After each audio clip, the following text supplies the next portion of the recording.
Now, of course, we're in this international break, the last of this 2024 year, and we thought we might talk about the Premier League relegation battle, which is hotting up.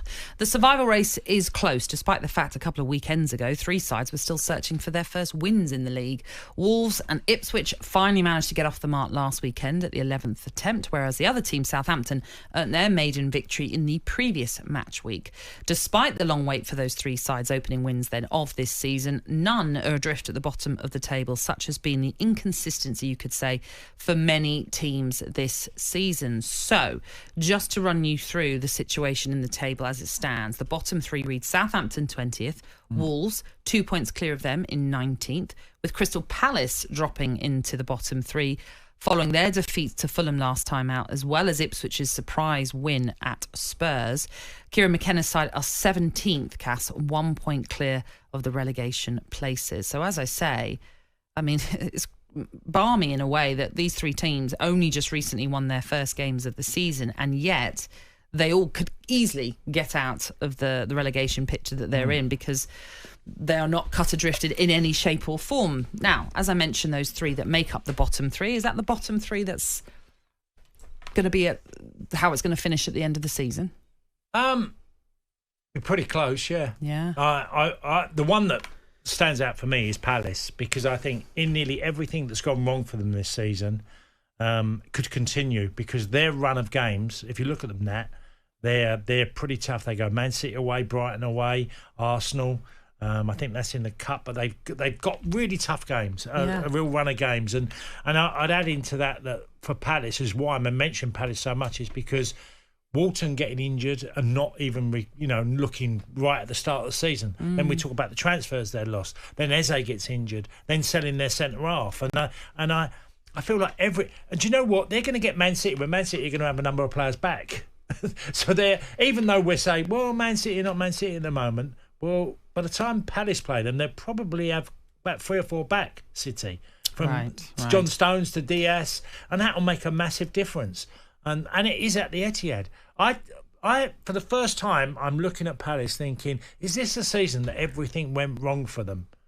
Because if you think of Sander Nketiah, hasn't got going yet, and you look at Anderson leaving the club, Olise leaving the club. So they for me would be the surprise, even though they're in the bottom three, because we wouldn't have thought that. The form of last season, especially the end, was extraordinary. Was that just new manager bounce then? Because that was when Glasner took over from Roy Hodgson, and they did go on an incredible run. Yeah, well, is that what that's all down confidence to? and belief and winning games makes football a little bit easier. So why has that not carried on through to this season? Well, they've made decisions in the summer. They've lost a couple of players. Look, Mark Gahey has not played Mark Gahey of last season for Palace, and not the Mark Gahey for England that we saw in the Euros. But is that also in part because he lost his partner? Anderson, yeah. Exactly. So there's issues with Palace that weren't there last season at the end of last season. When a player gets his head turned of a big move, and that was Newcastle that could have happened, and maybe somebody else could have stepped in. All these things that have slight problems for you, but there were a number of them that have Palace. Walton being injured and not playing and not looking himself. I was at the game early in the season. I think it was it when they drew Manchester United. That's right, yes. And Walton looked so off the pace. I said, there's something wrong with him. He doesn't look right. Because I'm watching him and I'm watching the Walton of last season. I'm thinking, he can't get around the pitch like he did. I think it's like a groin. A groin injury. Yeah. But, they would be... Look, Wolves, I think, have got a chance of getting it out of it. I think Ipswich are my favourites of that bottom three that you mentioned to stay up. I think Southampton will go. I just think their playing style is going to cost them a lot of points over the season. And plus, they don't get enough goals for me. There's a real, lack of scorers, players who can get you out of trouble. And I think that their style is also, they can't keep clean sheets, Southampton. There's no way they can with the way they play, because they do concede goals with losing the ball in terrible areas. Yeah, well, 21 goals they've conceded so far this season, which isn't the worst. No. That goes to Wolves, who have let in 27. But Wolves have more goal threats, don't they, than they've pretty much doubled what Southampton have scored. Wolves have got a chance because they can get goals. They have got goals in their team. Obviously, Cunha is the standout on that. You mentioned Ipswich as well. That victory over Tottenham that no one really expected. How much can that do? How much can that be a catalyst for a team in terms of confidence as well for those players going forward. Well, the catalyst is how they've played this season so far. Yeah. Yes, it was a big result, and of course it was a big surprise winning at the Tottenham Stadium. But their performances are enough to tell you that there's something about them. And I wouldn't be surprised out of all the teams down there that they could do the most business in January if needed. Ipswich, because they were pretty prudent.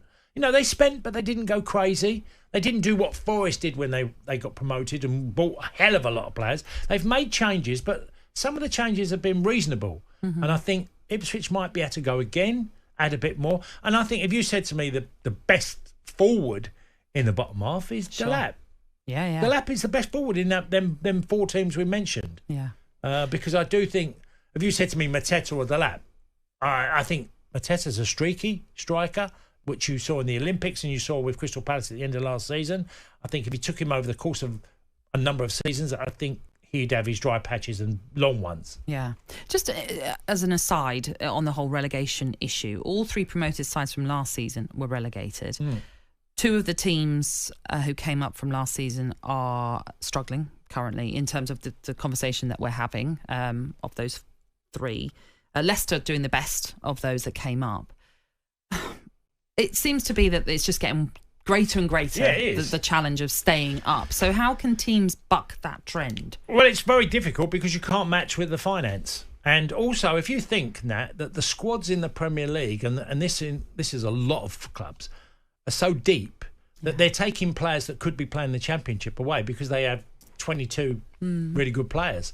So that means the clubs in the Championship can't even get part of that, group of players that could be playing in the Championship because clubs are keeping them. And they've got huge squads. I mean, I know the obvious is the Chelseas, but we're talking even lower down. Your club's got a deep squad. Ooh, even though I don't know about that. You have a deep squad, as in if you had everybody fit, you still have a deep squad. I don't mean... Yeah, okay, maybe so. Yeah. If you're comparing to the top end of the league, no, I totally get that. But even for a club that's mid-table in the Premier League, you have got a lot of players to choose from. And that is the problem for Championship teams coming up. Yeah. That years gone by, they might have had 1 or 2 out of the Premier League to come down to the Championship. But the squads are so they're bolstered now to such a level, even teams that can suffer a number of injuries can still put out a really good side. Brighton is ridiculous. You look at the amount of players Brighton have got. We talk about Brighton of how well they do. Yeah, they do. But when they have injuries, they still have lots of players. People like Adingra, can come in and score goals for them or be a problem. And I look across the pitch at Brighton, I think, there's number. Webster, centre half. He might not play all the time, but he's a decent centre half if called upon. They have this across the board in midfield, forward and defensive areas. Most of the clubs. All right. Okay.